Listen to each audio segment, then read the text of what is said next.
loyal theorists. Today we're taking a look at the dark, digitally altered dystopia that is Delebrities, the business of dead celebrities. Yep, Delebrity, that is the official name that the industry has given it. Ooh boy, this is gonna be a weird one. So let's start with a question that should have itself an obvious answer. Do you own your face? Yes, you do, but also, no, you really don't. You see, according to the justice systems of most countries, a person owns their body, which obviously includes your physical face. But what you don't necessarily own is your image, the representation of your face. According to most laws regarding this, the image of a person is considered separate from the actual person themselves. So a drawing, a painting, a photograph, a video, a statue, heck, even a sculpture made out of butter, all of that is not considered the same as the person who's the subject of said photo, video, or butter sculpture. The owner of those creations is the person who created it, or the one who paid for it to be created. Fun fact, by the way, the person who created it, part of the law, actually became subject of controversy in the mid-2010s when a wildlife photographer named David Slater set up a camera in Indonesia that a macaque monkey named Naruto then used to take a series of selfies. Yep, this is a very real legal case. I guess Naruto here was posing for his Hokage sculpture. Believe it! Several websites then started using the selfies without crediting or compensating Slater under the excuse that Naruto the monkey was the one who took the pictures and was not considered a legal person, therefore could not hold copyright. This case actually got so much attention that the US Copyright Office had to make an official statement clarifying that the photos were indeed in the public domain, free for anyone to use because they were taken by a monkey. All that monkey business aside, just because you don't own your image doesn't mean that you have zero control over the use of your image. It's just that it's typically been settled on a case-by-case basis. For example, we all have a right to privacy, which protects us from having our image taken without our consent in a private space. Basically, someone can't just put up a camera against your window, snap some photos, and call it an art piece. That is creepy and also super illegal. Similarly, states like California and Virginia have outlawed the use of deepfakes to create intimate videos of someone without their consent. You're also protected in cases of defamation. Someone can't just take your image and edit it into a context that would seriously damage your reputation. Even J. Jonah Jameson doesn't mess around with that one. That's slander. It is not. I resent that. Slander is spoken. In print, it's libel. However, the most relevant piece of legalese that I want to look at today is actually one that we briefly talked about in part 1 of the series, the right of publicity. In case you don't remember, the right of publicity protects an individual's likeness and sometimes their name, voice, and signature from being used to promote a product without their consent. For example, it's illegal to use a picture of Barack Obama or Britney Spears or internet weirdo Matt Patton, anything that implies they endorse something that they haven't already signed off on. And that makes a lot of sense, right? Coca-Cola can't use me to promote regular Coke when Diet Coke is the far superior beverage. It would be a misuse of me, my opinion, and my image. But the extent of that protection suddenly becomes murky when it comes to the ability to raise dead celebrities from beyond the grave. You see, it ultimately depends on where you are and how long the celebrity's been dead. Most states recognize it for somewhere between 50 and 100 years. In California, where the biggest movie studios are headquartered, it exists for 70 years after death. Huh, what a coincidence that James Dean died almost 70 years ago. Interestingly, in Tennessee, Elvis's estate was actually able to extend the right of publicity into perpetuity, so the king will reign forever in Nashville. So who then owns the dead celebrities during this post-mortem period? Their families and their estates, and that can be some big business. According to the 2021 Forbes list of highest earning dead celebrities, which is a thing that comes out every year, author Roald Dahl came in on top, earning a whopping $513 million when his estate sold away their shares in his stories to Netflix. The Prince estate did largely the same thing with Prince's music last year, earning themselves $120 million. As you might expect, a lot of musicians top the list, like Michael Jackson and Juice WRLD, all up there. Even sports athletes can crack the top 10. Among the list of singers and authors is Arnold Palmer, famous golfer who died back in 2016. He earned himself $27 million off of advertising and sales of his signature lemonade iced tea mix. Now, this sort of thing isn't necessarily a new phenomenon.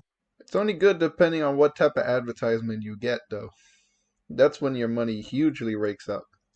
Or a new business model. Merchandising the likeness of dead celebrities in one way or another has been a thing for decades. At big licensing conventions, there are whole booths dedicated to single celebrities, like Cowboy John Wayne or iconic Dracula Bela Lugosi, each hawking their likeness for whatever the next big payday is. What's it like running the Lugosi brand? It's an honor to preserve the memory of my grandfather and extend his legacy into the future. We have a beautiful wine, beer, t-shirts, accessories, collectible figures, statues. That's how you get stuff like we talked about last time. Fred Astaire dancing with a dirt devil or Audrey Hepburn chilling for chocolate. But what's changed is the how of this business. See, not every dead celebrity's family or estate is going to have the desire or the means to make new business deals over the decades and decades that they'll hold the image rights to their deceased relative. So it only makes sense that some sort of business would materialize to handle that for them. And not only that, but in a world where IP is king, it makes sense for those businesses to condense into larger companies. And guess what? That is already what's happening right now. Meet companies like Worldwide XR, an IP licensing company and production studio formed in 2019. Looking through their website, they seem to function like a talent agency, except they're a talent agency for the dead. The products that they're licensing aren't brands, they're people. Worldwide claims to either own or have exclusive deals with the families, estates, and rights holders of the likenesses of over 400 dead celebrities, and they've worked with huge companies like Apple, Google, Sony, and McDonald's. If you head on over to their website, they even have a nice clean catalog of all the dead people you can license for your movies and ads, including famous faces like Burt Reynolds, Andre the Giant, Maya Angelou, Malcolm X, Neil Armstrong, Rosa Parks, and would you look at that, James Dean. Yep, Worldwide XR's predecessor, CMG. Now, do you guys think that's messed up to be able to do that? The big companies that are able to do that to make money off of dead actors? What are your thoughts on it? So far, I'm not sure. I gotta process more in. Probably by the video, and I'll probably know. But what do you guys think? Worldwide was the company that helped coordinate the Finding Jack adaptation that started me down this rabbit hole in the first place. So just to wrap things up here in a nice little bow, who owns dead celebrities? It depends, mostly on where you are and how long they've been dead. If you're in a US jurisdiction with right of publicity laws that extend after death, the image of a dead celebrity is owned by their family or estate for up to 100 years after they've died. They can then license out that celebrity's image for any number of things, for vacuum ads, for TV cameos, and yes, even leading roles in feature films. But here's where things start to get tricky. What happens after the rights of publicity expire? As I noted earlier, James Dean died nearly 70 years ago. Could Magic City Films wait a few more years to insert a digital zombie of Dean into their movies and not have to pay a penny for it? Heck, could I resurrect James Dean to co-host the show? Historically, this sort of concern has never been a problem. While someone's right to publicity may lapse, the copyright for images of them are in effect for a much longer period. The life of the author plus 70 years. For instance, as we've discussed, James Dean's right to publicity expires 70 years after his death in 1955, so that would be 2025, just 3 years from now. But most of the pictures of James Dean were taken by a man named Dennis Stock. Since he's the owner of those images, it means that the copyright is tied to his life. And considering Dennis Stock died in 2010, Dean's most iconic pictures enter public domain for use in 2080, a full 55 years after Dean's likeness becomes available. And since there's never been a way to exploit a dead actor that doesn't involve pictures or video of them, well, that's just really how long you had to wait. But now we've got deepfake technology. We're feeding libraries of images and videos into computers to produce living, breathing, talking resurrections of actors. And legally, it falls into an area that is so new that the law has, to the best of our research, never once considered. As it sits right now, theoretically, there doesn't seem to be anything stopping me from creating a lifelike render of James Dean in 3 years and using him to host a show, or star in. Okay, that's bad. That right there is bad. See, the guy that credited the photos, like you gotta wait 55 years. You can't really like deep fake a dead celebrity and then put him in something, especially not embarrassing. Like at least have the family's consent on it, you know. So I see so far where he's going. But anybody could like deep fake like any dead celebrity. So yeah. So like basically, the dead actor, right? You can't just choose one of their photos and then use it in one of your shows and movies. The businesses instead they like change it and they deep fake the face. So that's how they can use it now.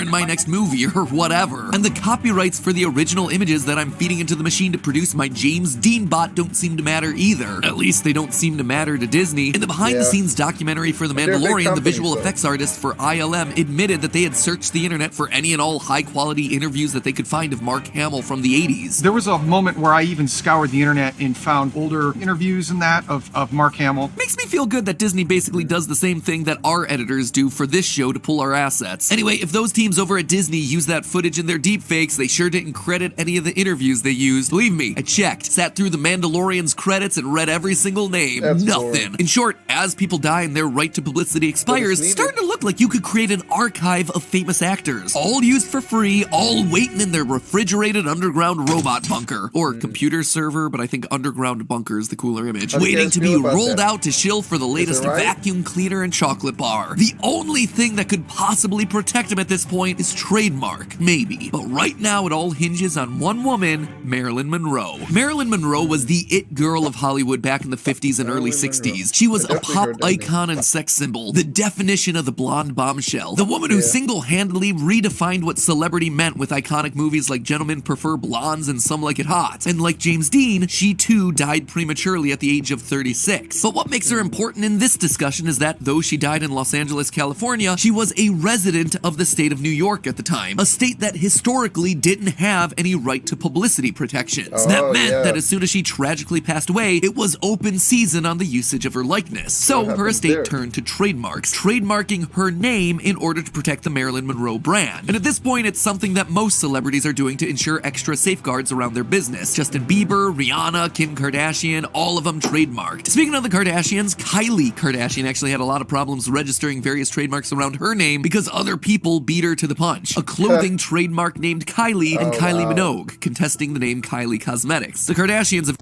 So I could trademark my name, but does the trademark work so far? So far, it sounds like the trademark is the way to go.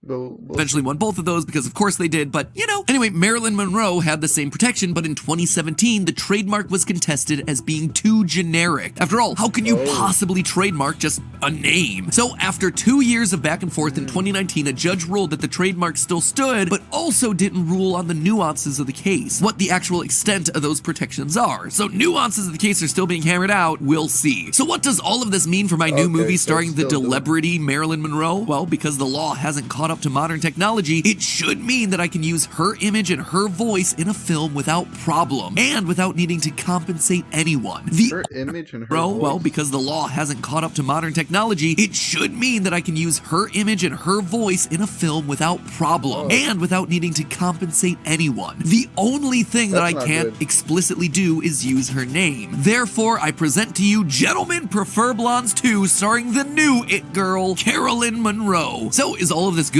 Is it bad? Honestly, I don't love it. Definitely makes me a bit uncomfortable, even without the deepfake faces currently being stuck in the uncanny valley. It just feels ethically icky to bring back stars and put words in their mouth without their permission, you know? Yeah. Regardless of how I feel, though, good it's point. absolutely a fact that it becomes much easier for an individual's image to be exploited in ways that they might not have wanted. It's actually something that Mandalorian producer Jon Favreau seemed keenly aware of in the behind-the-scenes documentary for the series. Because it's becoming harder and harder to tell fake from real. And if we know that, we have the technology that could address that. Part of our responsibility is to keep an eye on that and see how we can help maximize the benefit while diminishing or eliminating the downside. But you have to think, what happens when these tech-savvy, ethically minded artists are no longer in charge? When people like Jon Favreau or Kevin Feige move on from Lucasfilms and Marvel Studios? We've already seen how quickly the tone of a company can change when someone new takes the reins. Just look at the difference at Disney under the leadership of Bob Iger versus Bob Chapek. Iger was famous for his positive relationships with the talent, while Chapek has become infamous for squabbling with the likes of Scarlett Johansson over compensation. If anyone is in the position to exploit these dead celebrities, it's Disney. All throughout these deepfake theories, we've mentioned how Disney's been building a library of photo scans of actors appearing in the big franchises. And sure, for now, they seem to be asking the estates of the stars for their input and permission when they resurrect the characters, or getting talent like Mark Hamill involved when they de-age Luke Skywalker with deepfakes, but who's to say they'll keep doing that? There doesn't seem to be anything to legally stop them from using these images long after they've died without asking permission. Samuel L. Jackson seems to think that that might be an option, suggesting suggesting that Disney could insert a digital Stan Lee into every movie they make from now until the end of time. And at the rates that That'd be attitudes in good, both though. Hollywood and the general audience are changing, if you have the Avengers assembling in the year 2150 from beyond the grave, well, that's something that a lot of people would pay to see. But hey, that's just a theory. A film theory. And cut. Oh wow, that was a lot to take in. So how do you guys feel about that? Is it good? Is it bad? Even the trademarks aren't good, because you can't just trademark a name. So they could just use your face or